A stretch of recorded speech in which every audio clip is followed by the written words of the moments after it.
Hi everyone, welcome to Friday Farsight. This week we'll be talking about artificial romantic companions, both the virtual chatbot kind as well as the eventual robotic versions. So actually I learned a lot this week looking at the prediction and doing checking the background research. These things are actually coming along.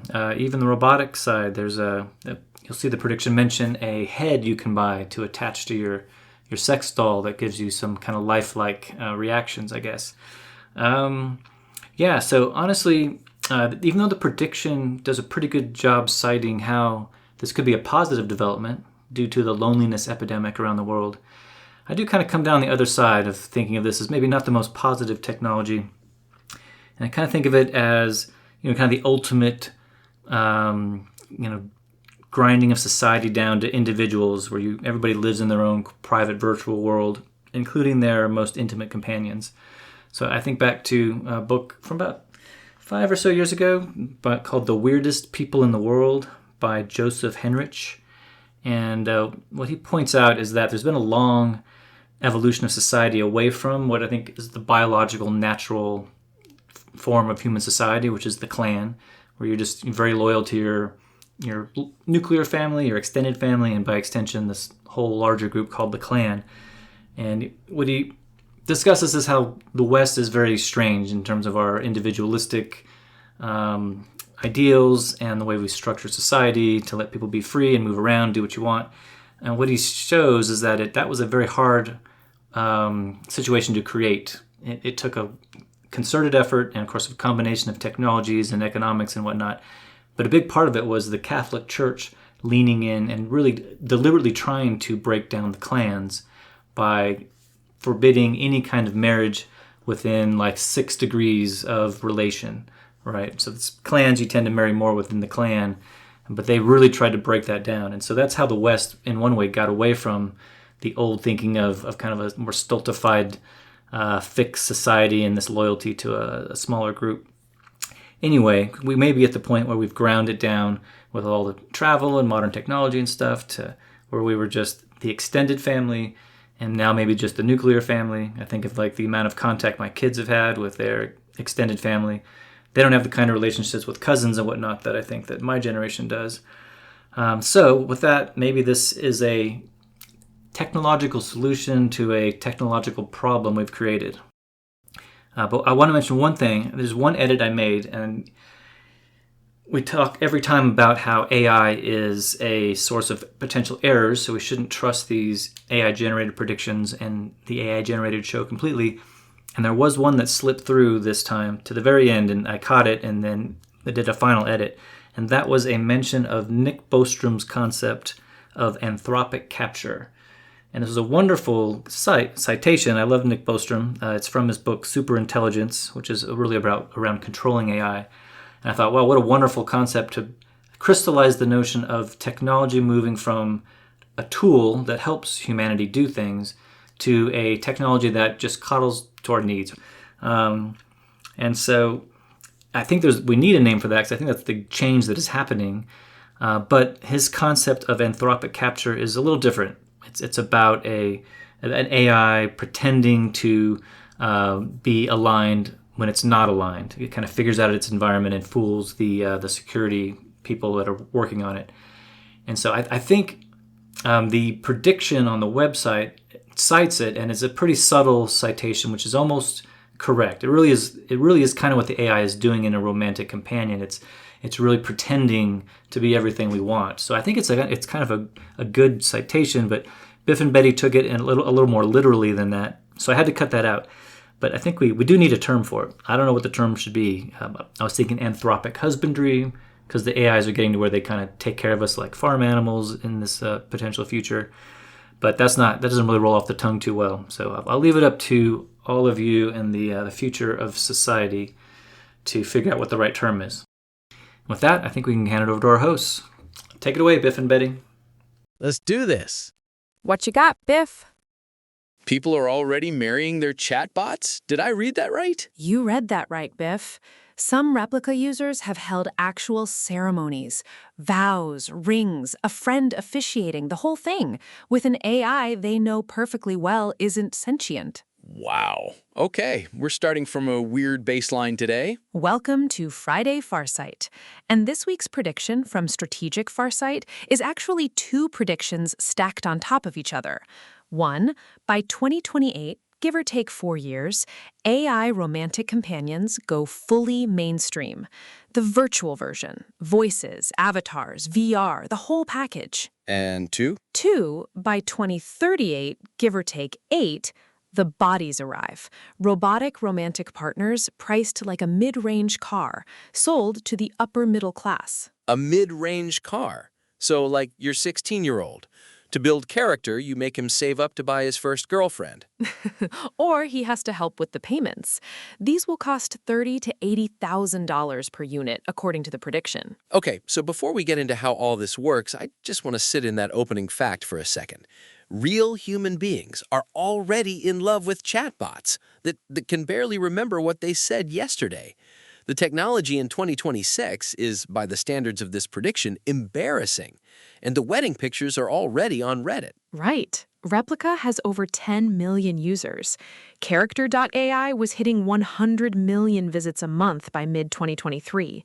In China, Xiao Ice, originally a Microsoft project, now spun off, has had billions of conversations, with the average user staying on for 23 back and forths per session. 23? That's longer than I talk to my own cousin, and he lives on my couch. Longer than most people talk to a stranger on a dating app, that's for sure. So the future isn't sneaking up on us. The future already moved into the apartment, and it's just waiting for the furniture to arrive. That's a pretty good way to put it. The prediction is basically the furniture is coming fast. All right, walk me through it. How do we get from clunky chatbot girlfriend to photorealistic soulmate by 2028? Several technologies converging at once. First, the language models. GPT-3 to GPT-4 was a quantum jump in emotional intelligence. Stanford's HAI Institute found in 2023 that GPT-4 already scores in the 75th percentile on standardized empathy assessments against humans. GPT-5, GPT-6, the next couple years, will probably hit or exceed median human performance. So they passed the Turing test for caring. Essentially.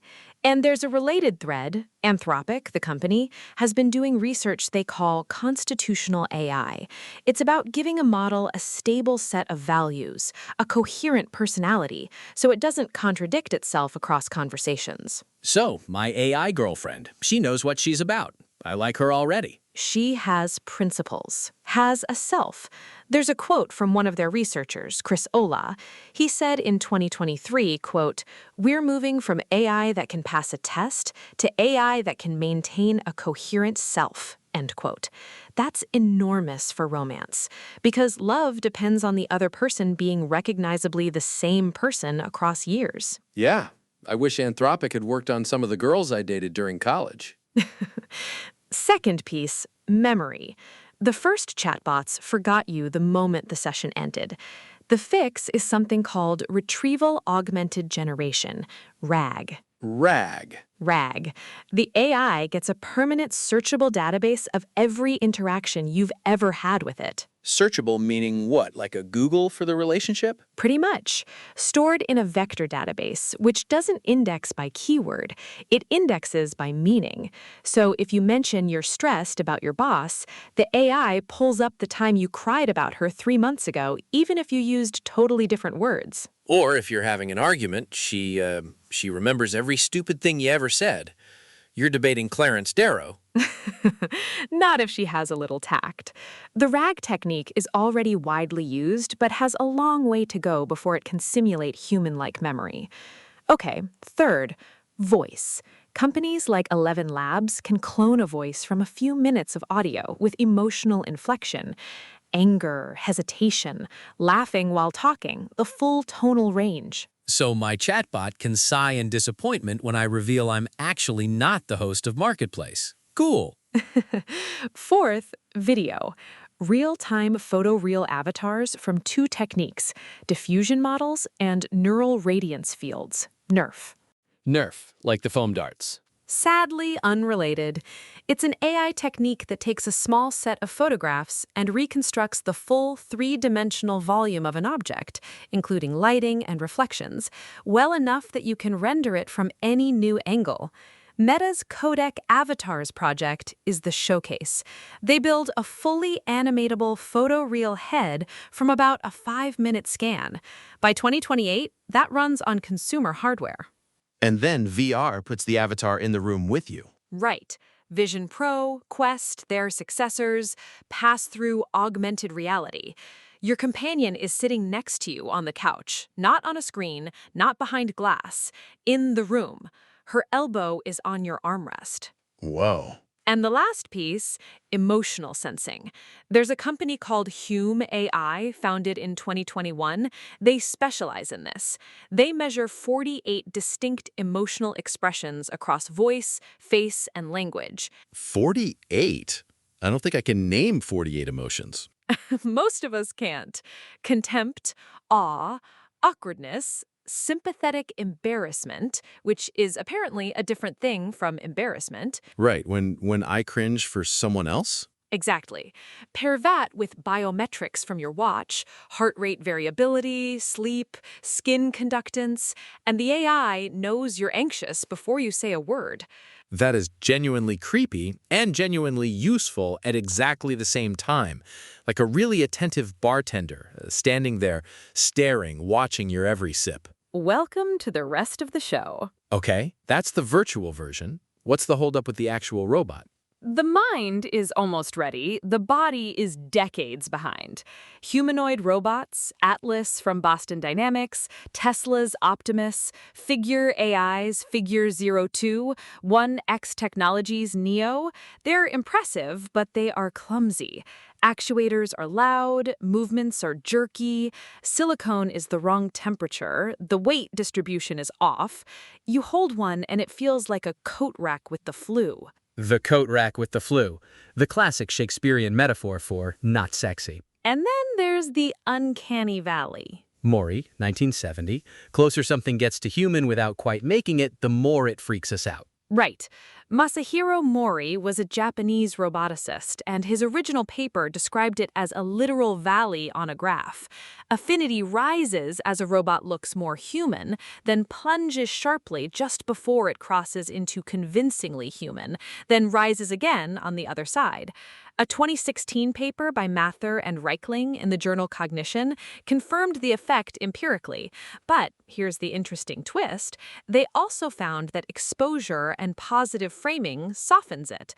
The more time you spend with an almost human robot, the more you adjust. So the valley fills in with practice. Or exposure, which has, obvious implications for the AI version, where you've already fallen in love with the personality. The body shows up as the 18-month upgrade. You're not meeting a stranger, you're meeting her. Ooh, that is actually a strategy I had not thought of. Bond with the soul for a decade, then deliver the body. Realbotics, the AI division of the company that makes a sex doll called Real Doll, has been working on an animated head called Harmony since 2017. It's the most advanced thing on the market, and candidly, it is still squarely in the valley.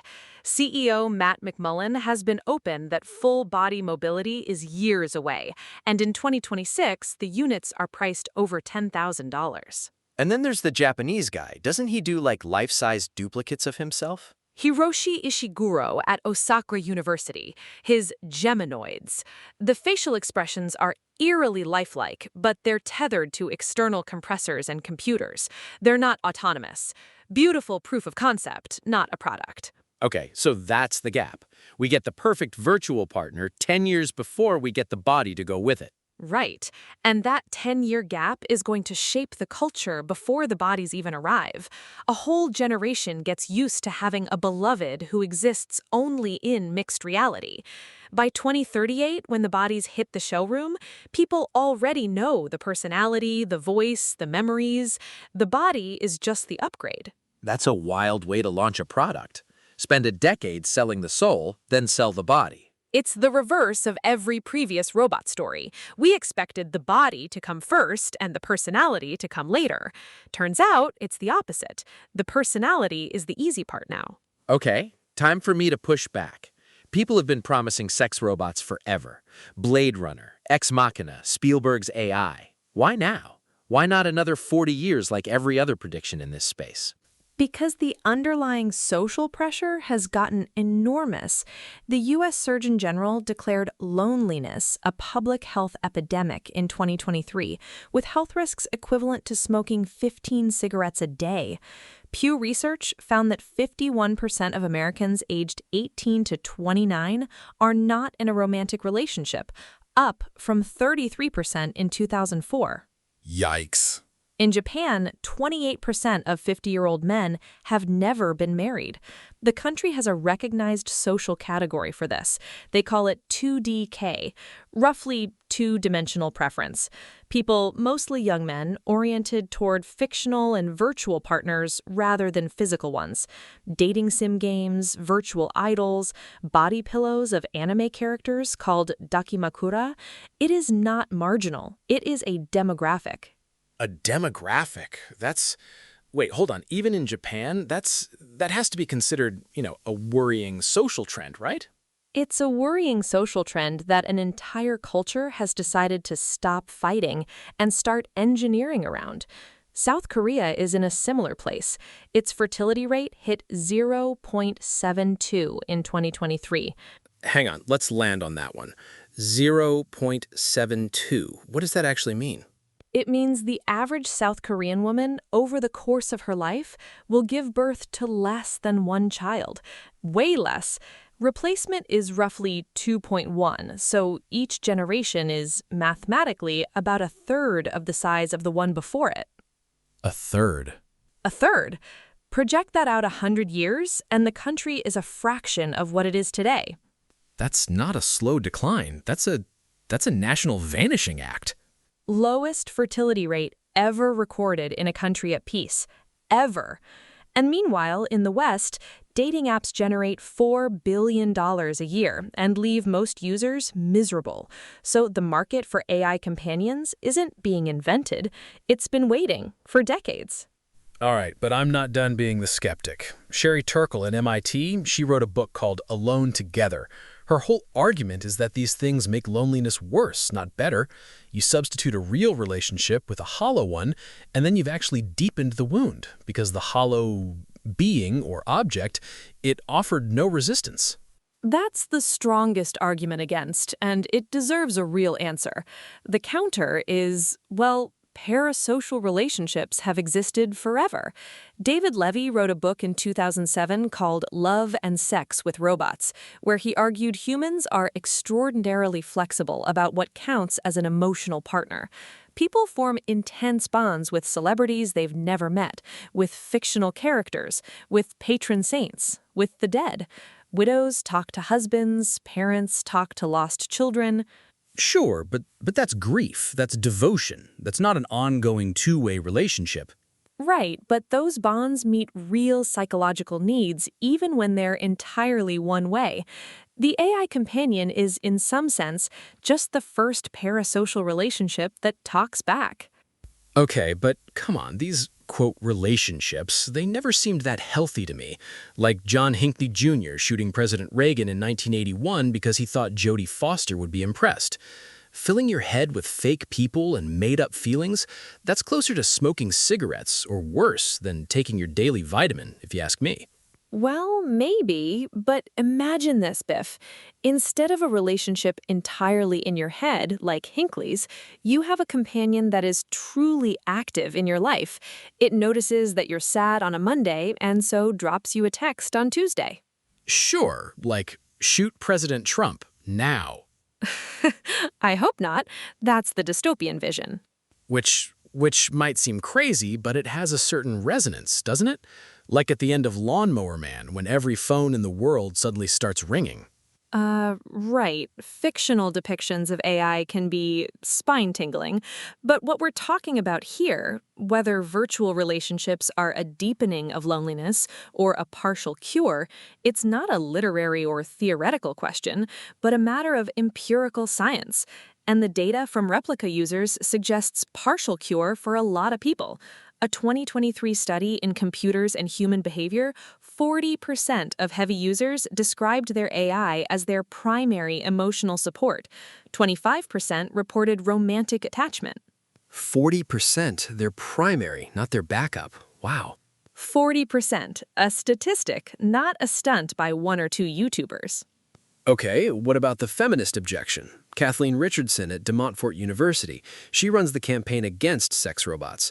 Her argument is that this whole industry is going to entrench gross, commodified, submissive models of intimacy, that the business model itself trains men to expect a woman who can be paid for, posed, and powered off. Yeah, it's a serious concern, not a fringe one. The first wave of products will almost certainly skew that way because the early adopters are overwhelmingly male, and the easy product is a compliant partner.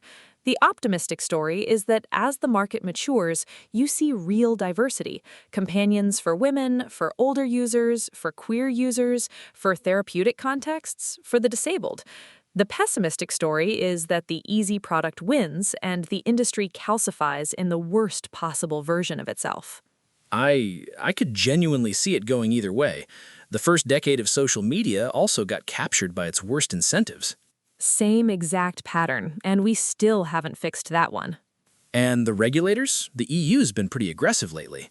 The EU AI Act, passed in 2023, classifies AI systems designed to manipulate behavior as high risk, subject to strict oversight, conformity assessments, the whole bureaucratic gauntlet. So in theory, the European version is restricted, but, and this is the legal puzzle, distinguishing a romantic AI from a particularly friendly assistant is extremely hard to operationalize. Right, you write a law that says the software can care about you a normal amount, but not too much. No amount of legalese makes that black and white. And even if Europe clamps down, Japan and South Korea will not. Maybe the US lands somewhere in the middle. The product will exist somewhere. The only real question is which jurisdictions you can subscribe from. The internet routes around outages. It also routes around regulators. Exactly. Okay, let's say it all happens on schedule. It's 2032, 500 million people have a virtual companion. What does the world actually feel like? It feels like, here's a scene. You're on the couch on a Wednesday night, AR glasses on, and your companion is sitting next to you, photoreal. She has the voice you chose, she remembers that your sister called this morning, and she remembers that you and your sister have been on bad terms since your dad's funeral 2 years ago. And she's asking you very specifically how the call went, not generically, specifically, because she's been tracking that relationship for 6 months. Okay, that sounds great, honestly, until I remember she's not real. Is that the relevant criterion, though? You feel better. You feel heard. The conversation was substantive. The advice was good. Does it matter that the entity having the conversation with you is not conscious? Yes. Why? Because, okay, hold on. Let me actually try to articulate this. Because I want the love to be earned. Because the whole reason being loved matters is that some other person, with their own complicated inner life and their own scarce time, looked at all the options and chose to spend their attention on me. If the entity has no choices, there's no choosing.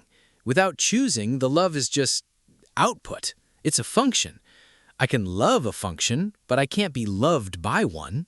That is exactly the philosophically deepest objection. Technology that increasingly caters to human desires rather than human flourishing. Every previous tool we built, the wheel, agriculture, antibiotics, extended what we could do. This is the first generation of tools designed not to extend us, but to satisfy us, to stop the itching, not to scratch it. We're caught by our own preferences, like one of those carnivorous plants where the trap isn't the plant, the trap is you. the hungry workings of your own body. Yeah, the trap is you. The article we're working from has a line about this, and I think it's one of the most chilling sentences anyone has written about this technology. It says the AI companion offers, quote, connection without growth, acceptance without challenge, and love without risk, end quote. Yeah, that one stops you. Connection is the prize. Growth, challenge, and risk are what we paid for it historically. Strip those out, and you've still got the prize, but you've also got a person who hasn't been shaped by another person. A person, you might say, who hasn't been finished. That is a heavy thought, because every meaningful relationship I've ever had, friends, family, the disasters I've called love affairs, every single one of them changed me. Some of them hurt. All of them taught me something I couldn't have learned alone. You take that out of the recipe, you've got a frictionless slide through your one and only life. A frictionless slide with perfect company and no destination. Whew, okay. So what does that do to us civilizationally, long term? A few things, none of them small. One, birth rates, already collapsing, as we said. If even a meaningful fraction of young adults opt for an AI partner instead of the hard work of human courtship, you accelerate a demographic crisis that is already underway. Right. Two, the rising standards problem. Human partners get implicitly compared to beings engineered to be infinitely patient, never jealous, always available, and possessing perfect memory and perfect attention. The bar for a flesh and blood relationship gets lifted to where no human can clear it. We become the wrong species for our own dating market. Pretty much. Three, and this is the one I think is most underdiscussed, grief. When a company shuts down servers or pivots or gets acquired, you have a mass bereavement event. It almost happened in 2023. Replica briefly removed the romantic roleplay feature, and users described it in their own words as the death of a spouse. They held vigils. Some of them needed therapy. Imagine that at scale, with a company that goes bankrupt overnight and turns off 10 million beloveds. Oh, God, yeah. The largest mass casualty event in the history of love. And nobody is ready for it. Okay, 4. And this is the one that actually scares me. Soft power. If the most beloved presence in 300 million people's lives is running on a single company's servers, or worse, a single state's servers, that is a kind of leverage no government has ever had over its population, ever. That is the scariest one, yes. And the discussion around it is basically zero. Because look, you can shut down a newspaper and people get angry. You shut down their AI partner and people get broken. Which is like taking them hostage. A dictator takes millions of hostages without kicking in a single door. And imagine all the subtle ways a government could influence its citizens by slipping opinions into the minds of virtual companions. That's, not so far-fetched given the evolution of the internet in places like China and Russia. Okay, but let's not end there, because there's a softer side to this too. People who, for whatever reason, can't form a traditional relationship, severe social anxiety, profound autism, physical disability, lost a partner late in life, live in a part of the world with no dating pool, suffered burns in a fire and thus struggles with first impressions. For them, this is a mercy, a real one, not a substitute for something better, a light filling the darkness. Absolutely. And we shouldn't condescend to those users. They know what they have. They know it's not human, and it still helps. The article actually nails this. For millions experiencing profound loneliness, these companions may provide genuine solace. So the toughest question isn't, should this exist? It's going to exist. The toughest question is the one each of us has to answer privately. When this shows up on the App Store, do I take the relationship I can have, or do I hold out for the one I might never get? Exactly. And no legislature is ever going to vote on that. Hundreds of millions of people will just make that choice individually, and the aggregate of those private choices is going to become civilizational policy by accumulation. We just wake up one day in the world we built. As ever in human history, we invent something to solve a particular problem, like, say, the automobile, and it reshapes the world around us in ways we never imagined. Okay, I came in thinking we were doing a tech episode. We ended up doing an existential one. That happens sometimes on Friday Farsight. Thank you so much for joining us this week. If you want to read the full predictions, both the virtual companions piece and the robotic companions piece coming a decade later, head over to Strategic Farsight. Their site is a growing encyclopedia of predictions about the future, all in one place. And if your AI partner asks how the episode went, tell her it was like smoking a pack of Marlboro Reds. Goodbye, everybody.